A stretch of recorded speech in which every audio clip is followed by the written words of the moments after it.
In fact, another coach who kind of preaches the system is the new Bayern guy, Vinny Kompany, who I think hasn't been tested yet, Stefan. I know you didn't watch this game in full or live on Saturday afternoon. I can tell you did not miss much. In fact, we do want to talk and bank some time on the two promoted sides today, right? Because I do think they're both in trouble. But this game was over after 10, 15 minutes. Jamal Musiala running riot. 14 seconds, yeah. The XG was 0.34 to 313. Again, I am using the Bundesliga app. I know there's lots of different sources out there, and XG gets calculated differently. So grain of salt and all that kind of stuff, right? I just wanted to highlight how out of depth Kiel really were in this match. And I think, it's a perfect start for Bayern Munich, 3 games, 3 wins. The one concern that I have, and I talked to some Bayern fans about this as well, and they're like, oh, this is great, but, we haven't really been tested yet. It's not like Leverkusen who already played Leipzig, or Leipzig who played Leverkusen, right, and played a very complicated Union Berlin side on the weekend, for example. Bayern Munich hasn't really had that test yet. They had it on a match day 1 against Wolfsburg, but even that was a game where everyone expected them to win, right? Then their home fixture was very straightforward as well. The 2-0 win over Freiburg, and now this against a Holstein Kiel side that very much feels actually like a second Bundesliga team that managed to be worse than the team that got promoted. And I just don't know what to make of it. Yes, maybe that's great because Vinny got 3 extra friendlies to prepare Bayern Munich for the season. But even the upcoming Champions League game against Dinamo Zagreb, I don't expect them to be really challenged in that one either. And I don't know what to make of all of this yet. I mean, it'll be a godsend to Vincent Kompany, because totally. Just about every head coach will tell you these days that they just do not get enough time in the pre-season. So to have these kind of 3 or 4 kind of easier fixtures to deal with to get themselves started is exactly what Kompany would want to kind of figure out how his team works. And they don't come much easier than that Holstein Kiel side. As I said, after 14 seconds, the first goal is... Yeah. 2 players run into each other. The second goal is a terrible pass out. The third goal is an own goal. And I've actually, I did kind of, and I think I said this in the previous show, actually, I raised an eyebrow as to why this was picked as the top spiel. And I have to kind of take issue with this, and it's not, and I really should say this is not to pick on Holstein Kiel, because I've been saying this for a number of years in terms of Bayern, and maybe not so much last year, but there's definitely a kind of consistent run of Bayern having whenever the Champions League obviously comes around, and the Bayern games get pushed to the Sunday because obviously they've got midweek games, and there's just this kind of seeming prevalence from the DFL to just schedule Bayern's games against these minnows for, I don't know why, but they always seem to be during the prime TV spots. Yeah. And I've already had one person come up to me today in the UK and say, I watched Bayern's game on Saturday and it looked like they were playing a pub team. And I know that's harsh on Holstein Kiel. It might not be entirely inaccurate. But it does absolutely nothing for the reputation of the Bundesliga if the league itself isn't thinking twice about these fixtures and publish and obviously broadcasting them around the world. And I totally get that obviously Bayern have millions and millions of fans, and their priority is to get those games in front of the fans' eyeballs around the world. But if the only games that we ever get to see Bayern internationally is them thumping these teams 4-5-6-0, then it doesn't do anything for the reputation of the league, even if Bayern itself has struggled to win the league in previous seasons. So that was just a little gripe that I had, which I should say, and I should stress this again, it's got nothing to do with Holstein Kiel specifically, because it's something I've noticed in the past and I've mentioned on this podcast numerous times. But yeah, to go back to the actual game itself, yeah, look, it was an easy match for Bayern. They had nothing to worry about. Unfortunately, we still had that kind of injury to Sasha Boy, which I think today was announced that he's now picked up an injury. He'll be out for 5 weeks. and it more or less means that Bayern are without an actual right back for a considerable amount of time, which means I think we're obviously going to see Joshua Kimmich move back to right back for the time being. And yeah, I mean, I don't have a huge amount to add to this, except for obviously, as you said, a very, very worrying start for these kind of bigger teams, or sorry, smaller teams who got promoted from the Bundesliga, because all three of them now kind of sitting at the bottom of the table on 0 points in Kiel and St. Pauli, and obviously Bochum as well, who very narrowly Who should avoided have been relegated last year, let's be honest. Exactly. Yeah. So, I don't know. I mean, like I said, I didn't watch this game, so I can't say a huge amount about it, and I'm only really adding negative things. So maybe I'll let you jump in and you can see how good Musiala or Harry Kane or whoever else was. Well, the thing is, like, it's hard to say, right? Because I think there's a couple of things that go on here.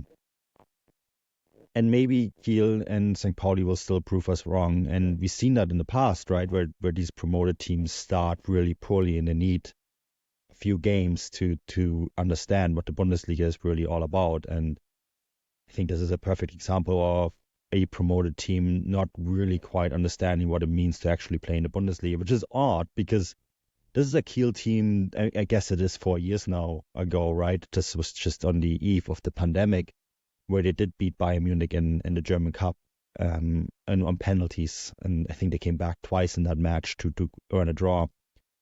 But the cup is one thing, and mind you too, before anyone jumps on, in Germany, the big teams usually do play the number one team in the German Cup. The German Cup is a very important competition, including for the likes of Bayern Munich and Borussia Dortmund, right? Those two teams actually see it as a massive failure not to win that competition, and we all know what it meant for Leverkusen last year, for example, right? But it's almost the entire approach by Kiel was they started the match like a bunch of headless chicken. You pointed it out with the opening goal. It is almost like they didn't realize that they were now playing Bundesliga football and that they were playing a team that every single year competes for the Champions League, right? Bayern Munich were one goal away from the Champions League final last year despite playing a poor season. And that is something that you have to keep in mind. And it's almost like Kiel forgot that. And I think it didn't help that Marcel Rapp was suspended. The head coach was suspended for this game. He was up in the stands, right? Watching in camera, I think, pointed in on him and sitting in the VIP box when it was 2 or 3-0. And I think he wanted to bury his face in the Apfelschorle that he was drinking. It was... but you can't play like that in the Bundesliga. You simply cannot. And if you lose a game to Bayern Munich and it's 3-0, 4-0, or maybe even this result, that's fine. But the only reason this result was 6-1 in the end, Stefan, is because Bayern took the foot off the pedal, right? And this could have been way worse. Way, way, way worse for Holstein Kiel. And I think they have to fundamentally just change the way that they play. And I think the one thing that really worries me when I see them compared to what I saw them play last year is, and we will have to touch on that with St. Pauli too, I feel like both promoted teams are in a worse position this season than they were last season. I think they'll be less competitive in the second division as well, because those teams, they simply have not managed to improve on their squads, and then certain key players have gotten older and being found out a little bit more, right? Lewis Holtby comes to mind, for example, right? And I think that is a huge issue, and if they don't learn quick, they're gonna go straight back down, and then they're going to be in this sort of situation. We look at Darmstadt and the issues that they're having in the second division at the moment, right? Although still only match day 5, I still want to wait a little bit longer before I make my judgment there. But teams that go up and then perform this badly and then go down often find themselves in a situation in the second division where they also struggle, right? And I think this is something that could really well happen here. I think Holstein Kiel are now a whole bunch of problems, and I think a lot of it comes down to structural issues as well. And the way that they approach games and the way that they play games and the way that they maybe not quite understand how serious the Bundesliga is at the moment. Yeah, I mean, I'm sure they appreciate how serious it is. I think it's maybe just a poor turn of events that both clubs that we got promoted to the Bundesliga are teams who kind of upset the odds, shall we say. financially, and even in sporting merit, in the sense that it wasn't your Schalkes or your Stuttgarts or your Haasfells or whoever else. It wasn't like traditional big clubs who have the infrastructure and finances to and the fan base and everything else to deal with the Bundesliga. It was two clubs who were already pushed to their limits, and we've talked about this already a few times now already this season, that these two teams are really pushed the limits even getting promoted in the first place. And as you said, a lot of them have moved on. St. Pauli obviously lost their head coach, and we'll come on to them in a minute. But it's grim. It's definitely quite grim right now for Holstein Kiel and St. Pauli and Bochum as well. And you just I guess the only this little dot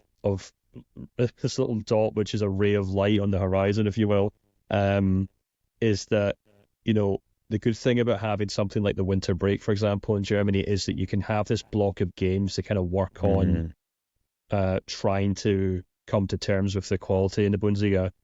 And then sometimes you do see these clubs maybe bounce back in the second half of the league when they finally got things under control. They finally know, right, this player's not good enough, or this head coach doesn't know what he's doing, we need to bring someone else in. And suddenly things do click into gear, and they do end up picking up enough points, and they can leapfrog a team who've, done disastrously poorly. And that might sound like I'm maybe getting ahead of myself since we're only 3 games into the season, but that's already where I am with these two teams, where I'm like, well, I'm already at the point where, well, in the future they can hit the reset button in Christmas, maybe try something else then.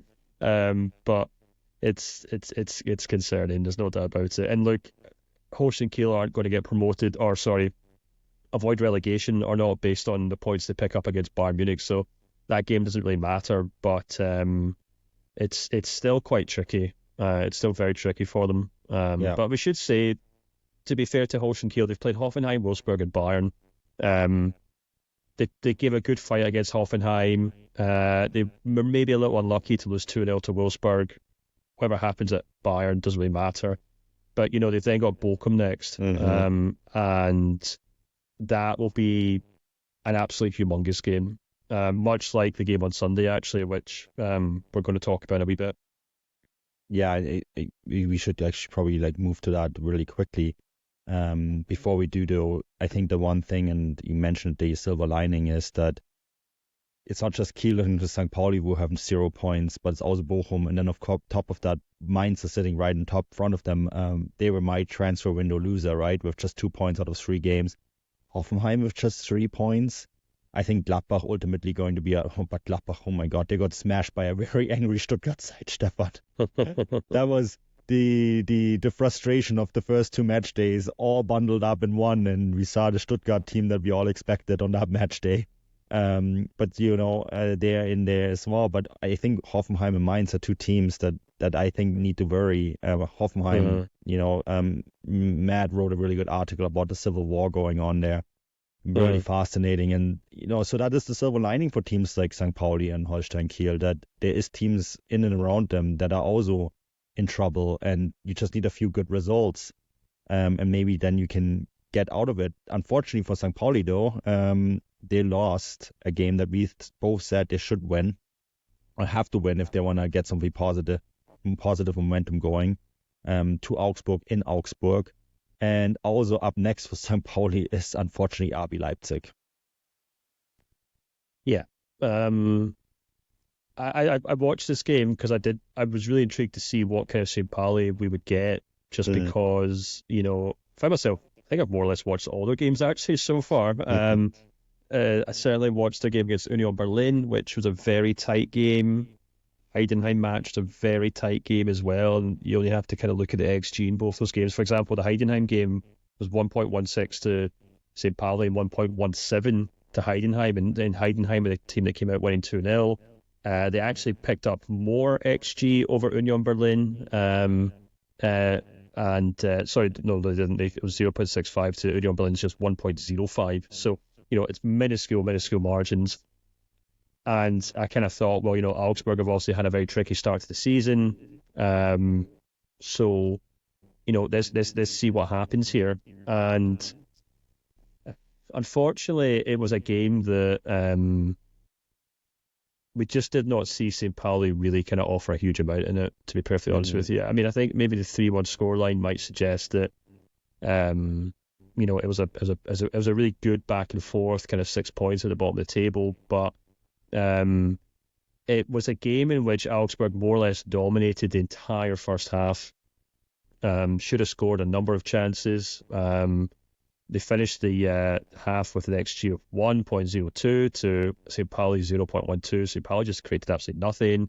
Marius Wolf then scores an outstanding goal just after half time. And I kind of wanted to make a point of talking about Marius Wolf for a moment here, actually, because it's good just to see him flying again. I think it's understandable that maybe a team like Dortmund maybe require him to be good at both defending and attacking at a much higher level, but you can just see him in that Augsburg team and he looks like the player he once was before he went to Dortmund. And I'm really intrigued to see what he could do this season, because I think at that level, like Augsburg, kind of, mid-table or maybe slightly below that, he could be such a huge player for them. Anyway, I thought that was impressive. And it was a game in which Augsburg really kind of just went from strength to strength. St. Pauli also pulled a goal back in the second half, and there was I guess the last kind of 15-20 minutes were a bit touch and go for Augsburg, but then they kind of got a third goal through Yusuf Kabadai. I've probably absolutely butchered his name there, but he's actually a really impressive young player that I think we'll probably hear quite a lot more of. He's a young player who was in the Bayern Munich Youth Academy, out on loan at Schalke last season, did quite well there. He did okay. And then he's decided to move to Augsburg full time. Very young, kind of wide forwards, full of a lot of confidence. And, there's space in that Augsburg squad for a young, exciting forward to thrive, because they've obviously lost quite a few of them recently. So he's one to keep an eye on, Yusuf Kabadi. And yeah, I don't know. I guess that's I was just quite startled by how much Augsburg absolutely dominated that game, and it was a game in which St. Pauli really, really struggled to exert themselves at all. They changed their formation going into this game. They changed a lot of things going into the game. Players who started, who came on as a sub, and it just very much feels like this team just doesn't know what it is right now. It just feels like there's, and look, you can completely understand why that would be the case. Obviously, the head coach moves on. They have to bring someone else in. Alexander Blessing comes in, and we've talked about him and his history, obviously, in Belgian football. And I think we talked about this maybe on one of the bonus shows last week rather, and I'm just intrigued to see if this is actually going to work out for Blessing, because he obviously he as we kind of talked about when we kind of did a kind of deep dive into St. Pauli a few weeks ago, or whatever it was, maybe last week, and his history and how he's done very well at two Belgian clubs. He did very, very well at Oostend, and then he came back and he did very well at Union Saint-Gilloise. And in between, he had a very kind of limited, but maybe not his full spell at Genoa.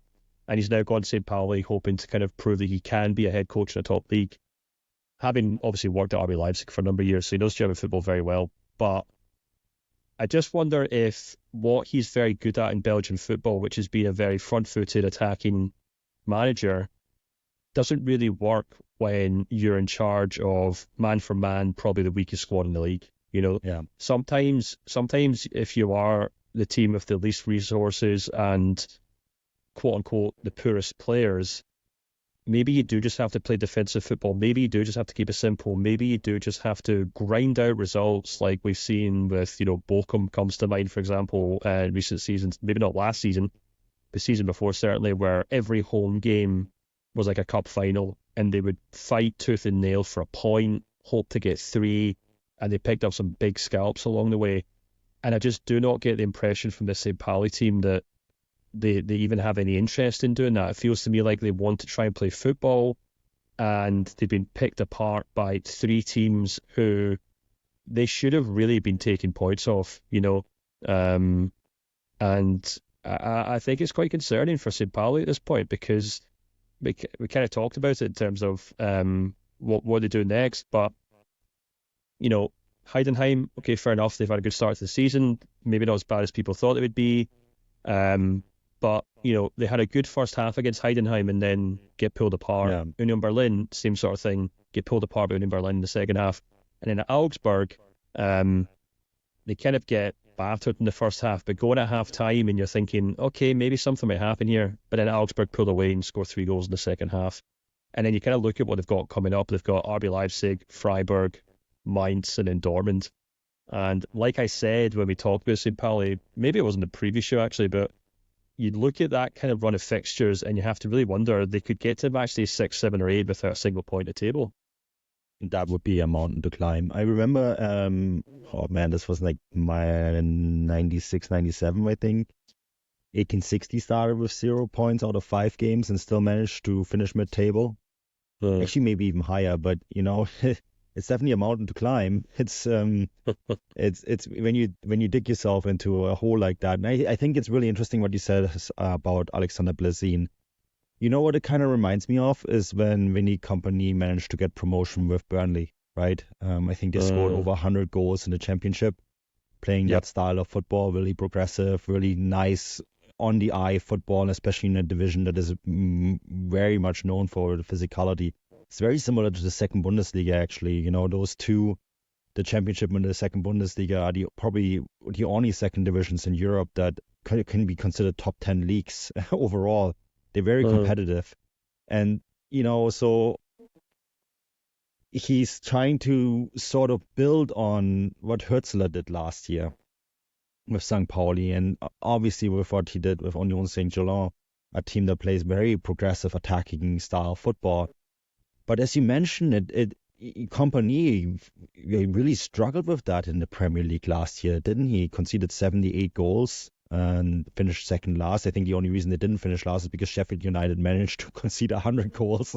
So, but that's a really good point. And that when you move up, and I think Holstein Kiel, we just mentioned that a little bit, are also struggling with that a little bit, right? They have to learn that now the football that they made them successful playing in a division below doesn't necessarily work a division up quite the same way. You have to, now every team that you play is the favorite. You the underdog, right? Most of the games that you're going to be in are going to be similar to German Cup games when you play one of the big teams. And that is sort of what you have to embrace if you want to be successful. Union Berlin did this in their first year, and they did manage to work that for quite some time, and it took some time for them to transition to the club that they are now, right? You need a few years to establish yourself where you play every game as an underdog. VfL Bochum, for all their faults, they're still in this league because they did embrace this for a very long time successfully. And I think that is sort of what is missing. And I think the other problem too is they're trying to play a style of football, even though they've gotten substantially worse in terms of the squad that they have. Unfortunately for them, their best player last year was Marcel Hartl. And it's not even close, right? He scores double digits in goals and assists as a central midfielder.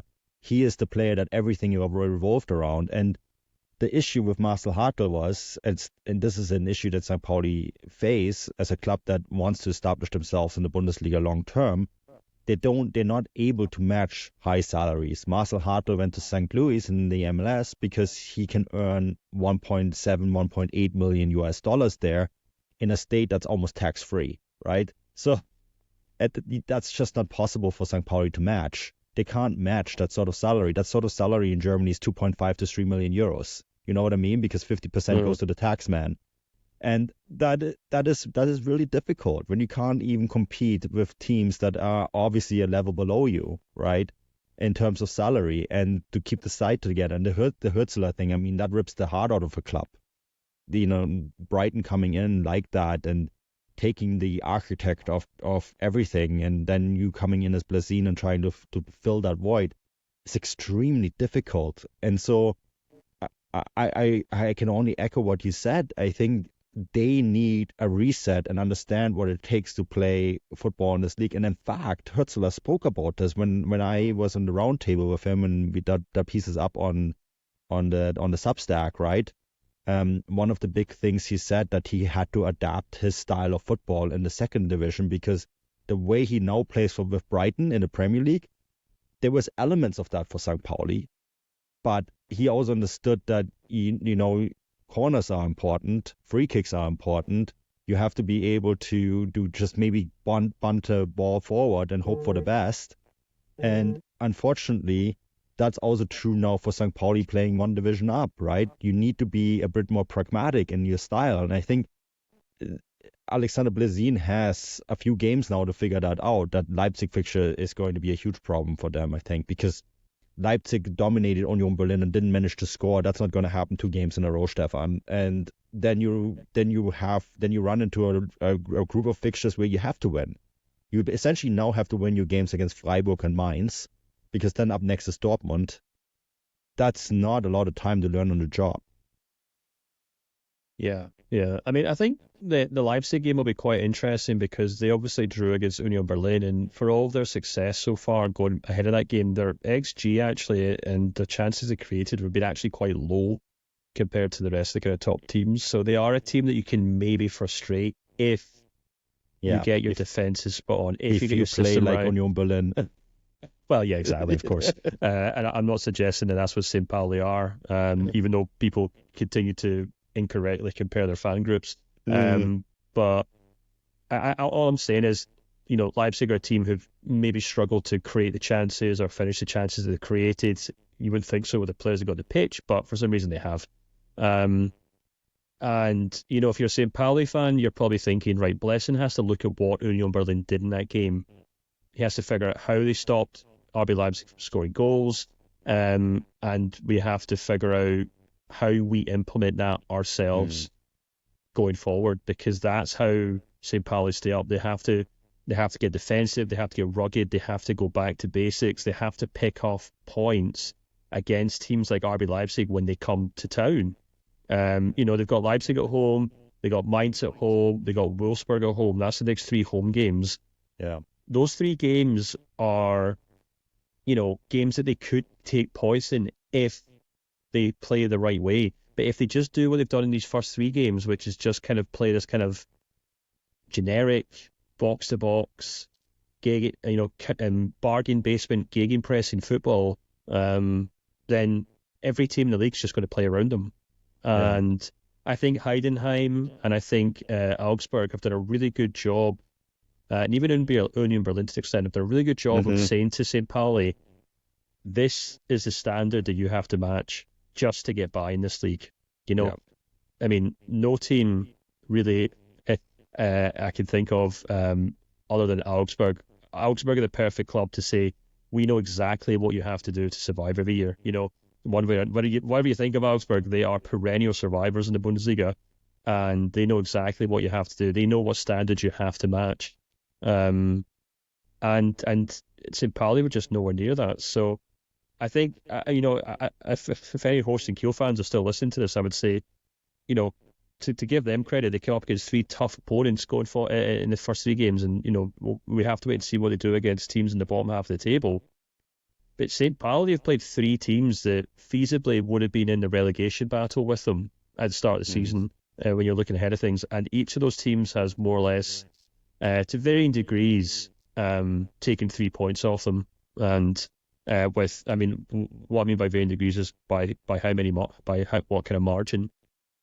But yeah, I mean, Augsburg are a decent team. They could end up finishing mid-table or even higher. They've got some great players in there. Vargas, I thought, was outstanding in this game. Felix Stessen for a bigger club, but it looked like, to go back to the Holstein Kiel thing, it looked like a professional team against a Sunday League team. Yeah, no, absolutely, it did. And I mean, you mentioned too. We mentioned Union Berlin a couple of times now too, right? That's another team that St. Pauli played. They look like their former selves again under Bo Svensson, and to mention them again as a blueprint. But Bo Svensson is the sort of coach who plays very good progressive football, but still mixes in the pragmatism and gets the success. Got it for many years at Mainz until he realized that he was running out of ideas and stepped down, right? And now he's doing the same thing at Union Berlin. And this is, I think, a team that's going to be absolutely fine. But that's what you need to look up to. Even if I'm Blazin, I look at Bo Svensson and I'm like, oh, that's the job. That's what I need to do. I want to play good football, but not conceding goals and maybe frustrating keeping a side like RB Leipzig to a 0-0 draw rather than trying to beat them is actually what I need to do here. That is the yardstick. And I think those two teams will have to learn really quickly. I am worried for both of them because I do think that it's very seldom that second division teams go up and lose quality to the extent that they did and are able to make up for it. But at the same time, the one optimism, and maybe St. Pauli a bit more than Holstein Kiel, is that in Bochum and maybe Hoffenheim, there's two other teams that could completely collapse as well.